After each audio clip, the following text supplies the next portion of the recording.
Greetings. Welcome to the United Independent Compensatory Code System Concept, a compensatory counter-racist code, revised expanded edition by Nelly Fuller Jr. We are covering pages 433 to 439. And again, these quotes are so incredible. I highlighted so many in these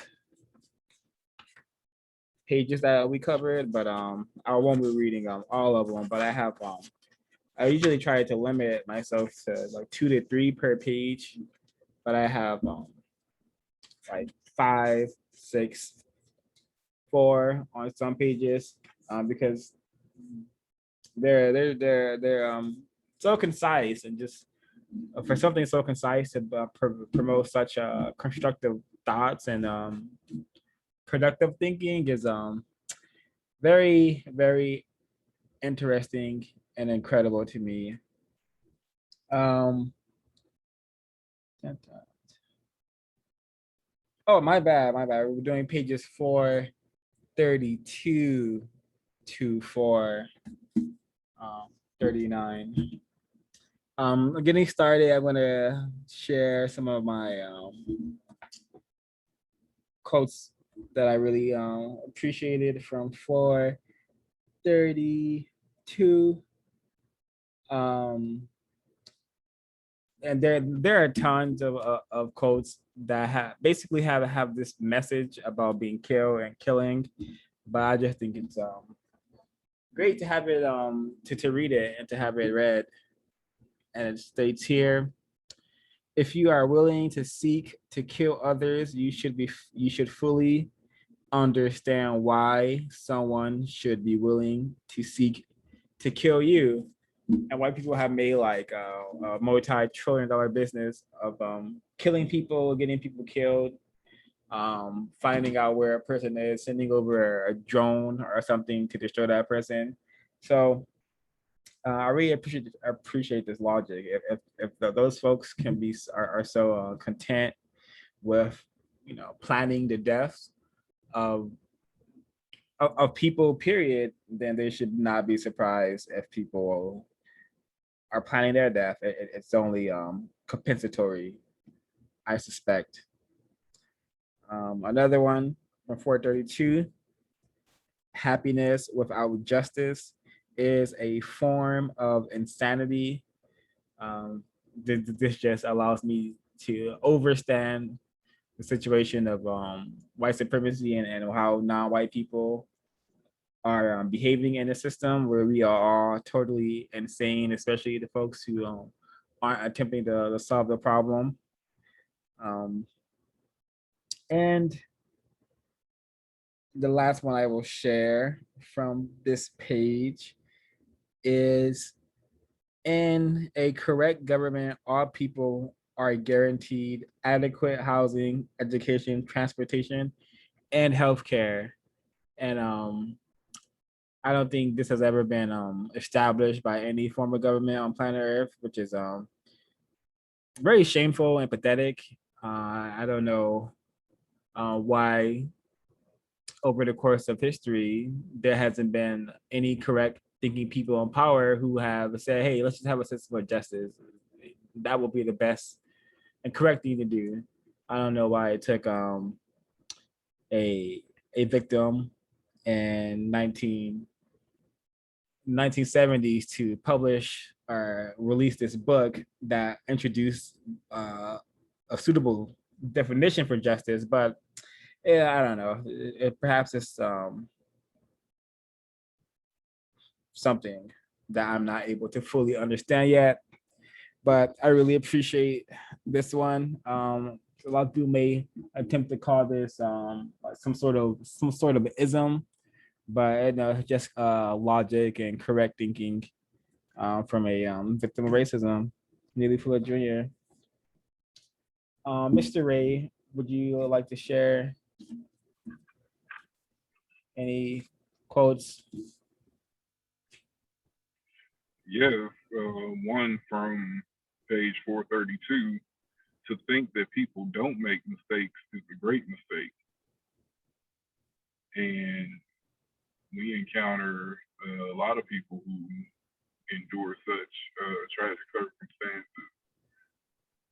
A lot of people think that they can't make mistakes, or they fail to see the mistakes in others that they may interact with, more on a day-to-day basis. So, also on page 432, do not participate in meetings that produce more problems than they solve. Hey, no conflict by no contact. Those stuck out to me from 432. Thank you. I want to chime in on the mistake quote. I think it's really significant because white supremacy is a mistake on the behalf of mostly white people and non-white people for not understanding what was happening when it was happening. It's original establishment, but it's a mistake on white people's behalf on their so-called morality, their so-called consciousness, their so-called whatever we want to call it. But it's a grave mistake, and not only that, people don't understand it to be a grave mistake. So this is why people like directly or indirectly work to maintain it and refine it, because they're not willing or able to admit that this is like we're living in a white disaster that should not be here. It's some sort of grave mistake. So I really like that one as well. Continuing, 433. As long as white people are engaging in sexual intercourse and or sexual play with non-white people during the existence of white supremacy, racism, no white person is correctly qualified to criticize the mutual sexual activities of non-white people with each other. And we need to have this solidified in our counter-racist code. Whenever a white person starts giving us sexual advice or recommendations or suggestions, we should have this brick wall up and say, hey, if you condone sexual interactions between white and non-people, your opinions related to my actions in area 8 are totally of your of your of not your concern, because you clearly have not stopped raping black people, committing one of the worst acts against a non-white person, which is to sexually sewer them and confuse them further. So I really like that one. During the existence of white supremacy, a so-called strong black person does not and cannot exist. And I second that. You could be fit, you can have muscles, but being strong to correct the problem or no longer be subjected to racism and white supremacy, that seems to be impossible, um, unfortunately. And the last one I'm going to share from this page, again, 433. During the existence of the system of white supremacy racism, there is no way to identify love. What is often called love is adventure, domination, envy, greed, lust, obsession, possessiveness, romance, violation, and or self-hate. And this quote rings home to myself. I'm reminded of an arrangement I had with a non-white victim, female of racism, white supremacy, back in community college, and the first day we started our arrangement, she said that she loved me, and applying kind of racist logic to that experience, I would see that as some sort of as an obsession or some sort of confusion, but not actual love, by far. And that's also I'll share from 433. Ray, I don't know if you have anything to share from this page. If not, I could move on. Yes, I like to expound on the first quote at the top of 433. By inventing white supremacy racism, the white supremacist races also invented the opposition to it. And that reminded me of an indirect manner that I've spoken about previously with the weapons and the ammunition that the white supremacists create. And with them already being less than 1/10 of the world's population, and in relation to the weapons and ammunition, if anyone out there, has weapons or ammunition, you see the warning for the lead poisoning um, in the ammunition.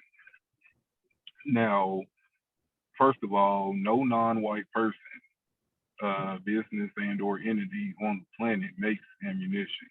Only white people do, and white people are already at negative birth rate, but they need the gun in order to have white supremacy.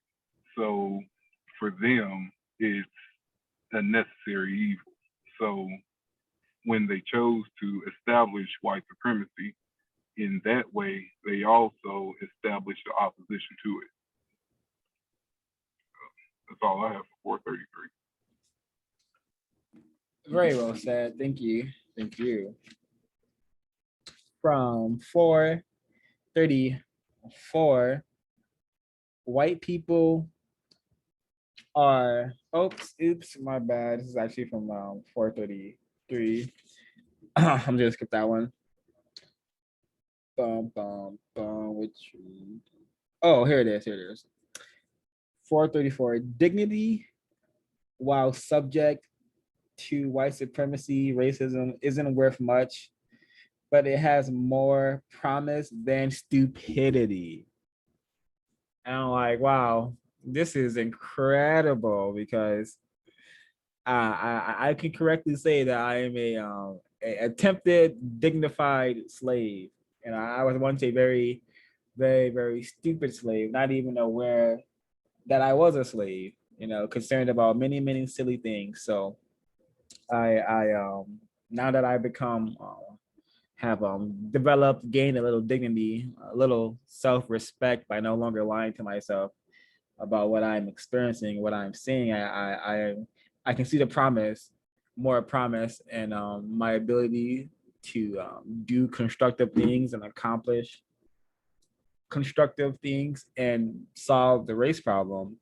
As a stupid slave, I had very little promise of doing much of anything of value.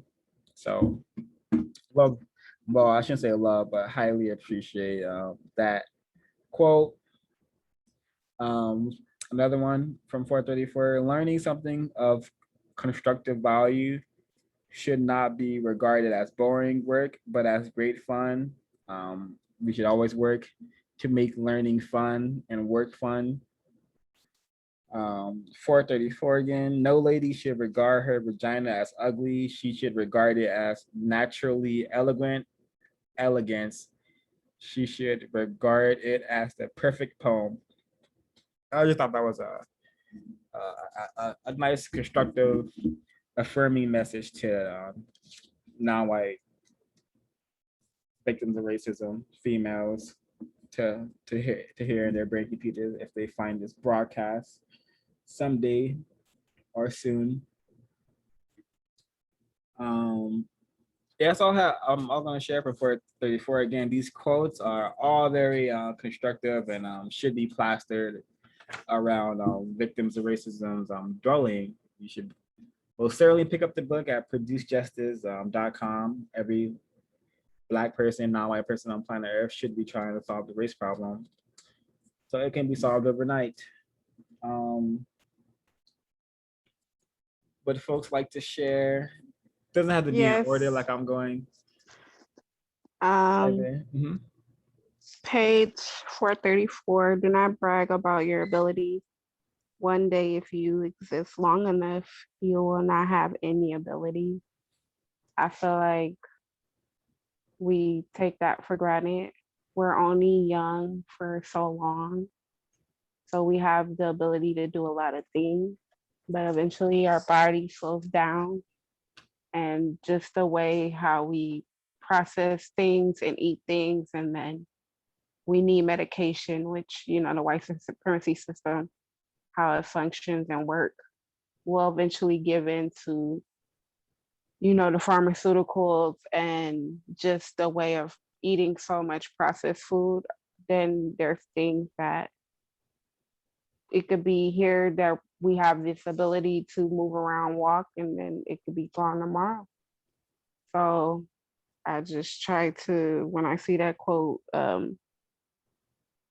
know that these abilities is something that I should appreciate while I still have them to this day. Thank you, Ms. Johnson. Very well said and very correct. We will only have this youthful energy for so long.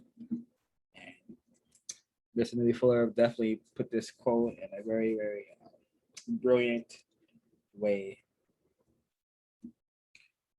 From 435, respect is something that you give yourself. Self-respect by refusing to lie to yourself. There is no other way to get it. So me growing up as a very confused victim, I never really cared about being respected by people, or I just, not something I ever thought about. I never have thought about that, But as I have become more serious about the race problem, I understand that this is something that many victims could deal with, like this aspect of respect. So if all victims just understood respect is simply refusing to lie to yourself, then we would minimize so much conflict and problems among ourselves, and we would be able to stay focused on racist man, racist woman who classify themselves as white. It is very easy for some people to be comfortable with telling other people how to die. Like this is white supremacy one-on-one. They literally have they have created basically like bureaucracy, like I can't say that they use all of their white words, but they created bureaucracies and like just systematic positions that involve death. Literally, it's kind of cliche to say this, but white, you know, old men, so-called old men, send young men to die in war. But what's really happening is white people are telling other people how they're gonna potentially die under their subjugation, because a soldier, a civilian in a war is if they're a non-white person, they are simply a victim of racism, very powerless to do to do anything. So if they're told that, hey, go secure this position, you know, and they happen to go there and die or cause the death of more non-white people, then white supremacy is happening as it was designed, and best believe it was white people who are the reason why all this death is occurring. I hope I explained this quote in a way that folks can understand. The final one I'll get at is again 435. The white supremacist racists are super skilled at secretly killing people with poisons and disease and germs. You know, we all learned this in elementary school when they hopped out.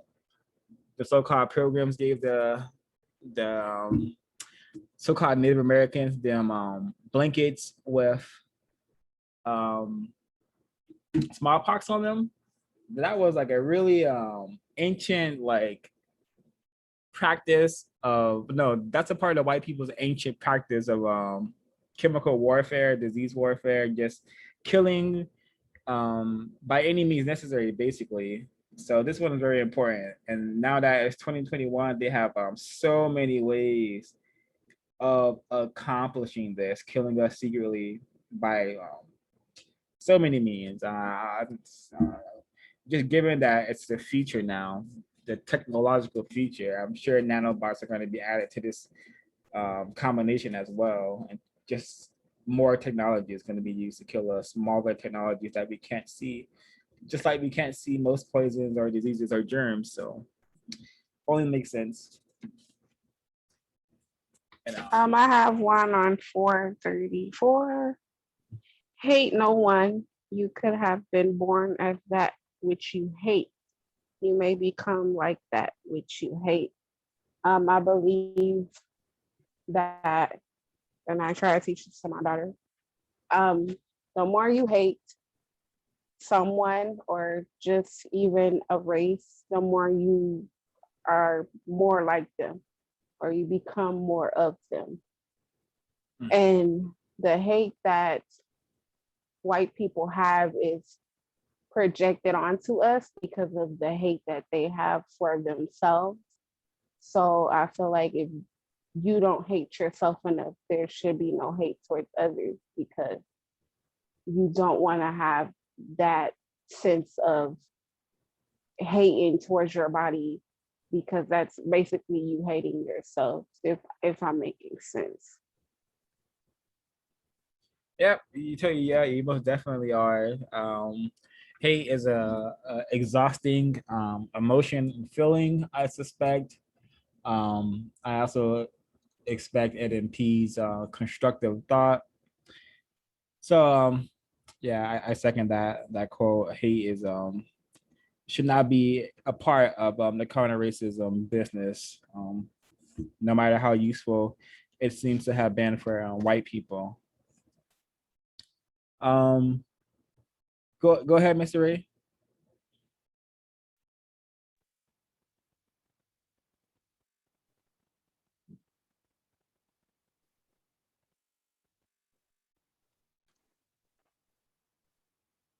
If you're speaking, you can't be heard.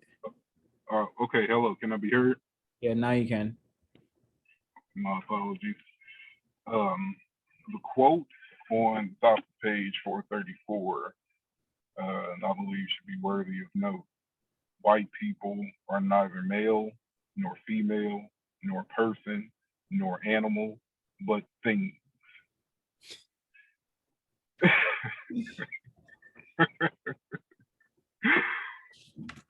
I think that quote alone is worthy of a few more questions from Mr. Fuller. No, see, like I almost had that same mistake, but that quote is a continuation of the quote from 433. The white supremacist racists sometimes promote sexual confusion among non-white people so that they can sometimes declare that non-white people are neither male nor female nor person nor animal but things.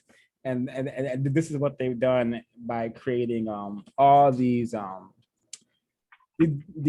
victims who call themselves various queens, kings, while pretending to be the other sex. I think it's related to that and the kind of sexual pandemic going on. You know, that was a grave mistake on my part.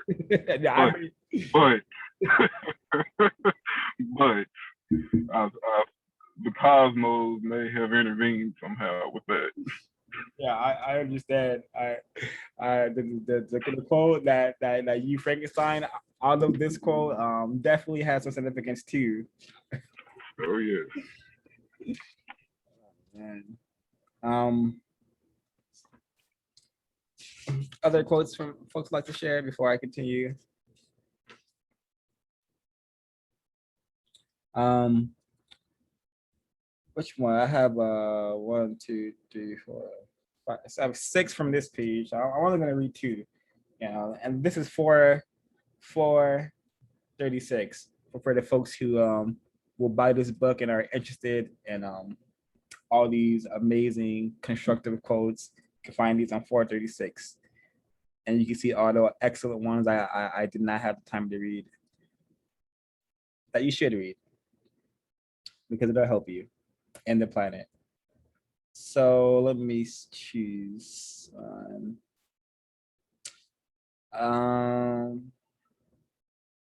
Oh yeah, here we go. A great part of the success of the white supremacist racists is that they are master record keepers. I have an issue keeping a journal consistently. So I totally understand the importance of like keeping records and being able to use your records and keep track of what you're learning. So you're able to just use that information and spread that information more constructively, which is what it seems white people were able to do with their usage of paper. They're able to spread their insanity and make their insanity a doctrine, something more real. So white people have definitely got this thing hammered down. Nope. And last one I'll read from this page. No person can do everything, but every person can do something. And reminds me of Dr. Francis Cress Welsing, who says that solving this problem requires people from all walks of life. You know, so this is just a rally call for everyone who can think and has black or non-white skin, whatever that means. If whoever has been classified in such a manner as being black or non-white, you really should attempt to solve this problem because white people aren't going to solve it for us.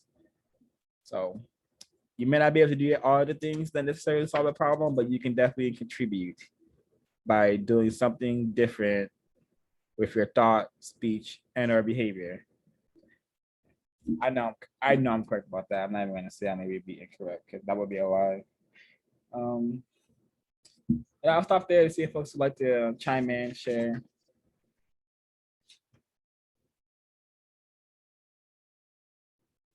All right, no worries. Continuing. 437. It is correct to always expect the white supremacist, racist man and racist woman to make it difficult for most non-white people to get adequate support in matters of shelter, education, transportation, and health. Um, another dire reason why every non-white person should be trying to solve this problem. Um, yesterday we managed, or the day before yesterday, we managed to attempt to secure housing for a fellow victim. And during that process, all of the white people I asked were refused to help me. And I know these white people have more money than everyone who contributed money or who tried to help. So it's really disgusting, deplorable, abhorrent situation we are in with this system of white supremacy. But this is just what we're dealing with. White people are not trying to help. So non-white people should really be focusing on white people and like just suspecting them of being racist white supremacists, very dangerous people. And we should want this system replaced ASAP because shelter, education, transportation, and health is kind of important. It's insanely important I suspect, and for those things to be consistently like sabotaged or kept away from non-white people because of white people, no correct thinking non-white person should like know this information and just be complacent in it and just say, hey, well, I got my J's and my big bed. I'm comfortable. That's totally unacceptable. We should all be trying to solve this problem. Another quote, 437. There is nothing better than constructive work, and it is not correct to seek a substitute for it. Another one I'm gonna get on a sticky note, put on my little monitor here and other parts of my house. But this is great. Don't avoid your assignments. Don't avoid your work, because when you do, something like the system of white supremacy can be established and spread across the globe, and then centuries later, the people who ascend from you are trying to solve it instead of doing other things for time and energy. So we should not, when there's a problem, when there's work to be done, we should not be distracted. We should we should take care of the work before it ends up like something like white supremacy, which is what we currently have and we're trying to solve. I have one Mm-hmm. on page 437. There is a reason to believe that faith in a creator should include the duty and produce justice and correctness. I'm a big believer in that. I feel like the creator did not bring us here to be vacating and exploring the world unless it's due to constructiveness. I feel like the creator brought us here to correct the injustice of what's going on.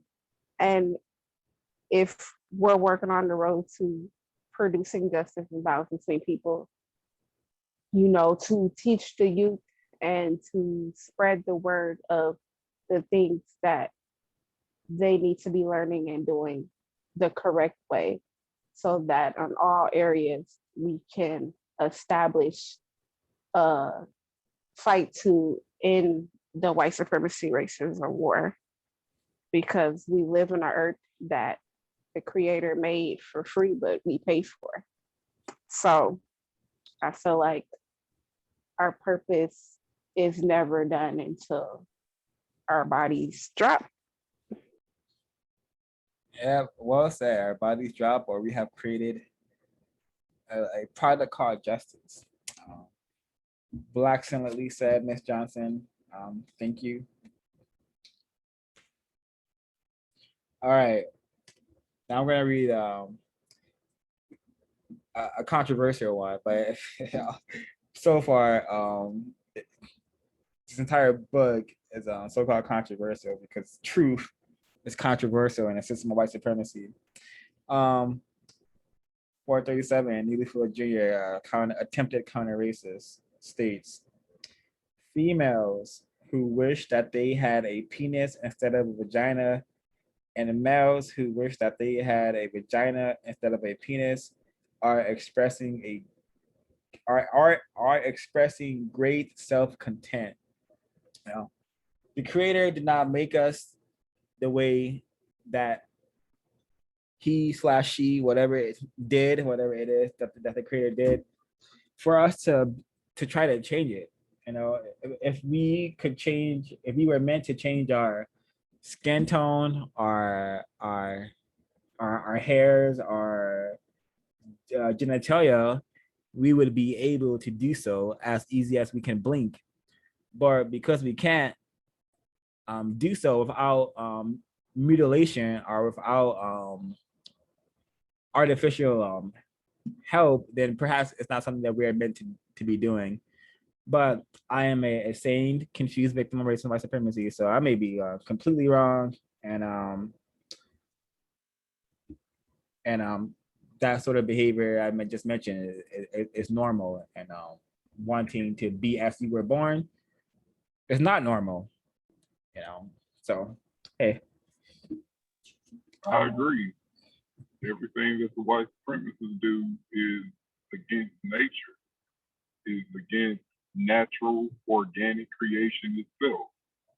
And to tap into the mind and confuse people into even fathom doing things such as self-mutilation and somehow convincing them that this is what God wanted them to do, or this is how they were supposed to be.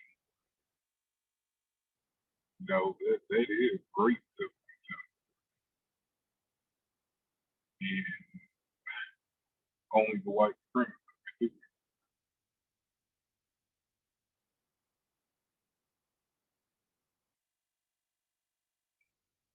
it. Is that why they call us great mimics? Because we mimic so well of what we see white people do. I would say, Go yes. ahead. Go ahead, Mister.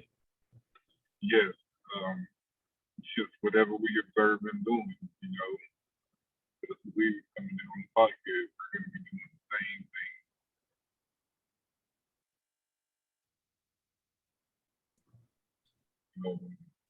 The thing with the pedophilia, the bestiality, all the ism. I never saw or observed black people 20, 30, 40 years ago affiliating themselves with all these different isms, all these avenues of confusion. And the more that we attempt to assimilate into the system of white supremacy, the more disbanded we are. Mm. And that sexual, that area of sex, that's just, we're scattered all over the known universe.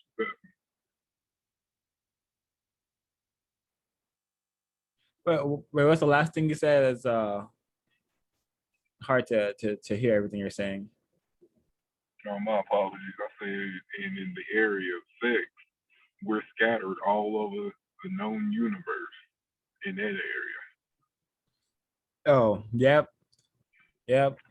Like a puzzle piece, like shattered, and don't know which way to be put back together. It's really a disaster, to say the least. Yeah, and it's I was gonna add this one thing. They have a like the sexual confusion that's going on. They have painted it. They have attached like such vibrant and pretty and glittery imagery to something so diabolical and insidious and destructive because I'm gonna keep saying it until the problem has been solved. But the alphabet community is so dangerous because it puts non-white people in proximity with white people who want to sexually aggress with them in the worst way. So it's not constructive. I feel sorry for folks who have been captured by white people in that way, being raped, and that community can't be pleasant. But it has been painted as being so colorful and vibrant, and love is free and whatever, how they describe that insanity. Yeah, that's all I have to say about that for now. From 4:38, and just to like for the you know nutritious cherry on top, the skillful use of sexual confusion and sexual hypocrisy are some of the most powerful ways that the white supremacists, racist men and racist women dominate, control, and mistreat non-white people. And very evident, very correct. Ed Buck, Mr. Ed Buck, not the one and only, but the one we know about currently, Ed Buck, slaughtering, sexually aggressing on black males, killed 2 of them, delectable negrified them, um, enjoyed injecting them with drugs, perhaps because he could feel like he was injecting them with some special substance while he was trying to extract their special substance, which I suspect to be melanin or blackness or whatever we associate with that color of our skin.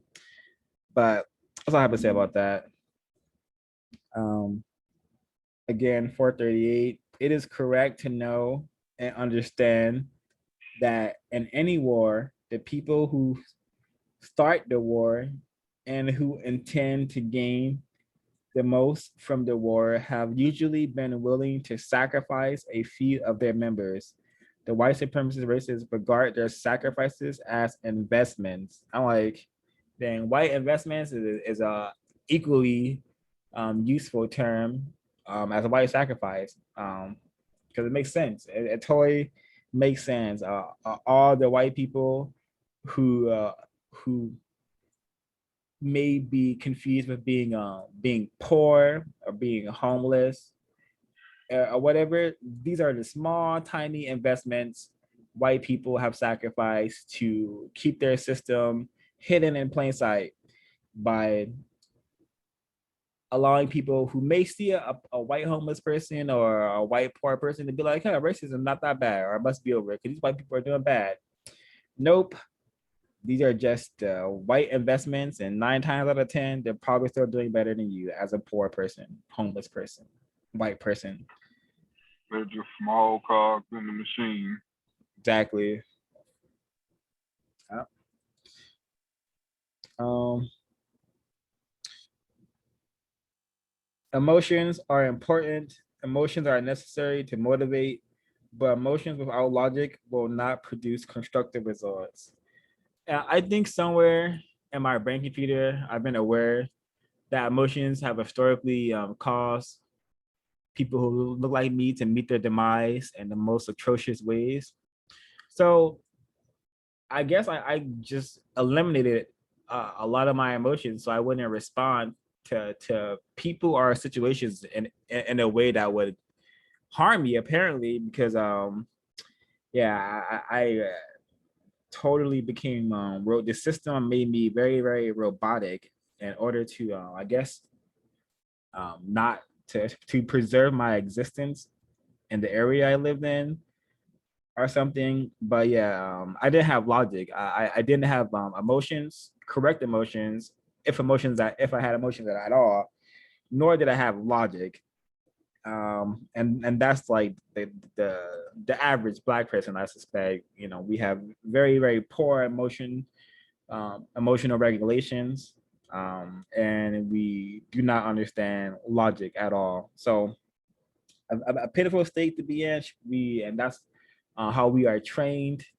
So we the things happening on planet Earth as a result is largely because of this.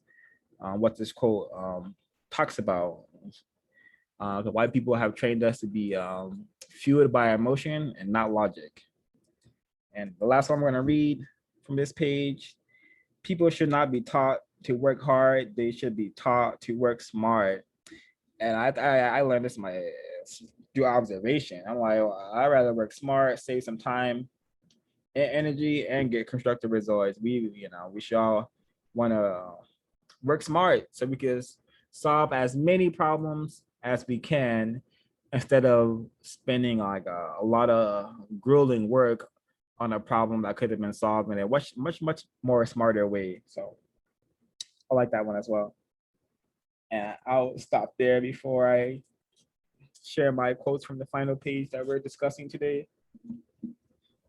Um, Page 439. If you depend on the value of your money, whoever controls the value of your money also controls you. I feel like that's a big factor for a lot of non-white people.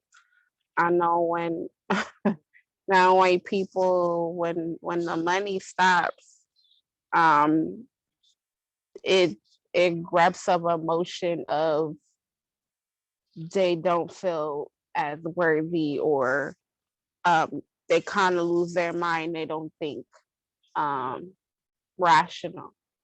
Feel like money is a big control and it's a part of us, and especially under the system of white supremacy, that's money could be dangled out in our faces, and the act that we perceive when it comes to money is something that they dangle over our heads, and we're like a whole bunch of just animals hopping to get money, money, money. But that's the much amount of control that they have on us. It's people taking a vaccine due to being in the lottery, wanting money, et cetera, et cetera. Now in New York, I'm hearing they're giving people $100 for getting vaccinated. So money is a big part of why we're so controlled.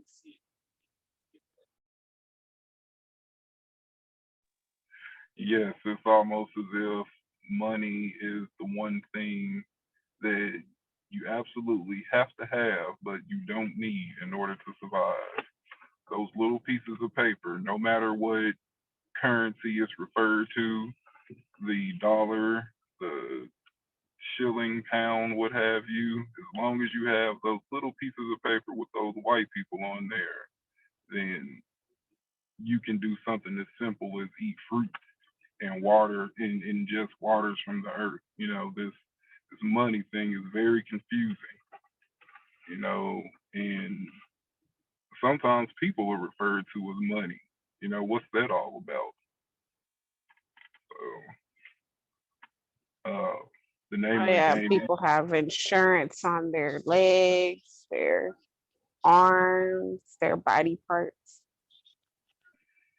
that's crazy.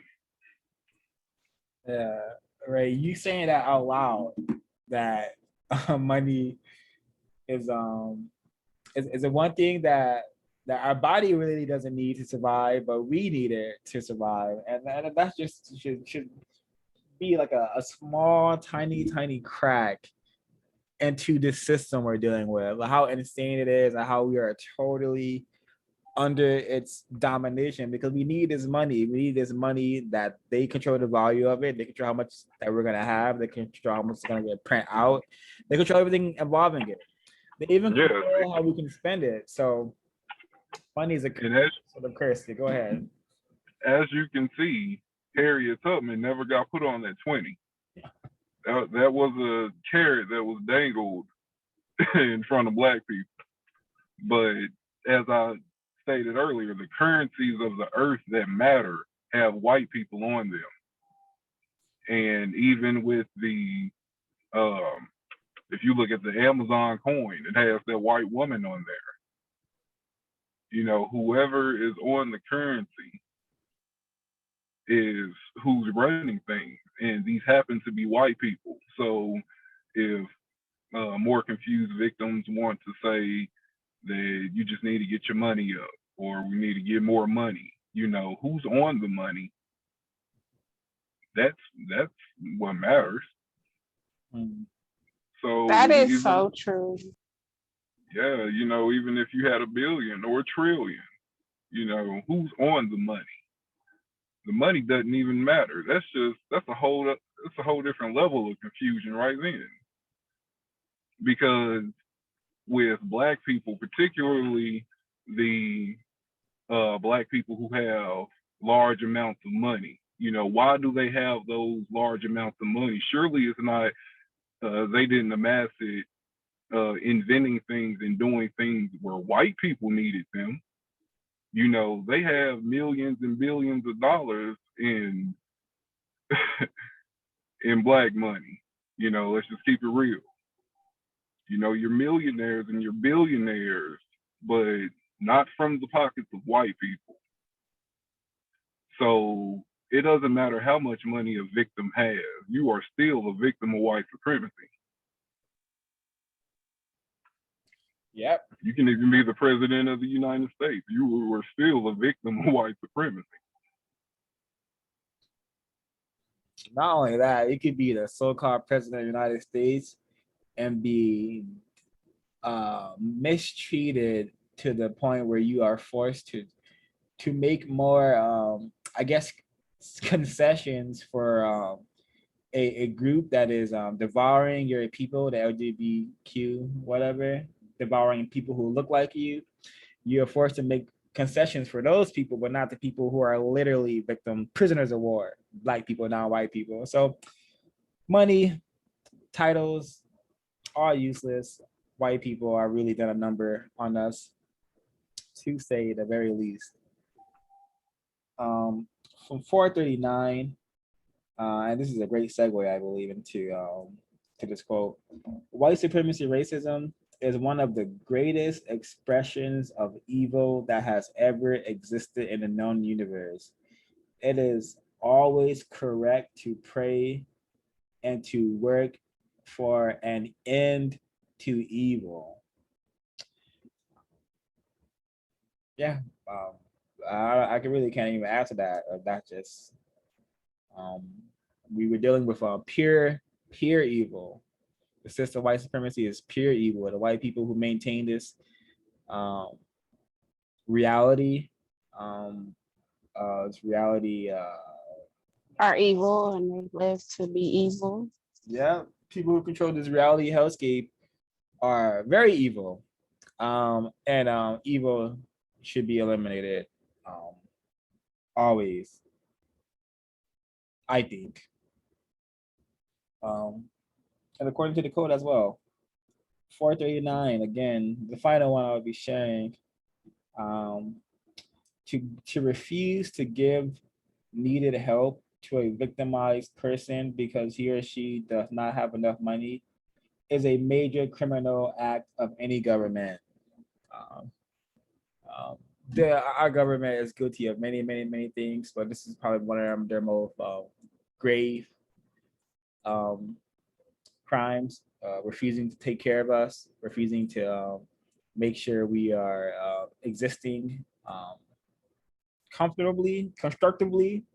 Um, so yeah, this government cannot ever, has never ever been able to correctly call itself a government for all people. It's simply just a government for white people that dominates non-white people. So incorrect government needs to be replaced. Incorrect people need to be corrected, and a system of justice needs to be established ASAP. Because 2021, the planet's only getting hotter in some places, colder in some places. It's more dangerous every day. So we need to solve the problem. Would folks like to share any more quotes before we head into closing comments? You just shared the one I was gonna share, but more on that quote. As far as to refuse to give, help to victims, um, this homeless population is very a sad situation, and I feel like people have a lack of sympathy for the homeless due to the fact that the treatment that they have now. I'm hearing that they're doing like little not cages, but little centers for the homeless for schools and like parks and stuff. They're just moving them around and stuff, but just actually trying to handle the situation, especially a lot of children in school districts, specifically LAUSD. I would say probably 5 million plus were homeless or in foster systems, and they needed food to eat. And basically now, I know when I was in high school, I had to pay for lunch because basically they said my mom made too much money at the time. But now they just decided to change it, and now they're feeding all the children of LAUSD, whether you're 18 and down. So it's not that they didn't have the means to do it. It's just now they're deciding to do it. So as far as the government, yeah, they can help. They just choose not to help because that does not thrive or refine the system of white supremacy. Thank you. Thank you, Ms. Grease. What's good for you is bad for me. Seems to be their motto. Exactly. So I suspect we can get into closing comments. And for mine, I shall attempt to make my own compensatory quotation, which is if first you don't succeed, think, think, think, and try again.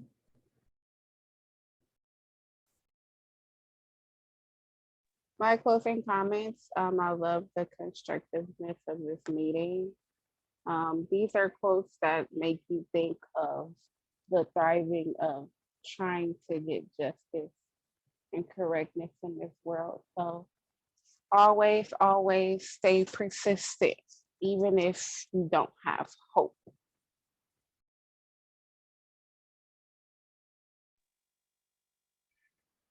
I'm very grateful for business meetings such as these. They serve its purpose, which is to provoke thought in victims. You, even the ones who aren't aware that they are victims. We're here for you. This is all hands on deck situation.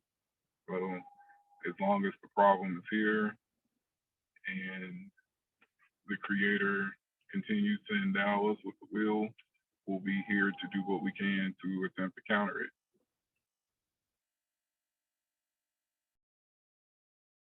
Thank you. Thank you, Mr. Ray 150, Miss Carice. Going to adjourn there.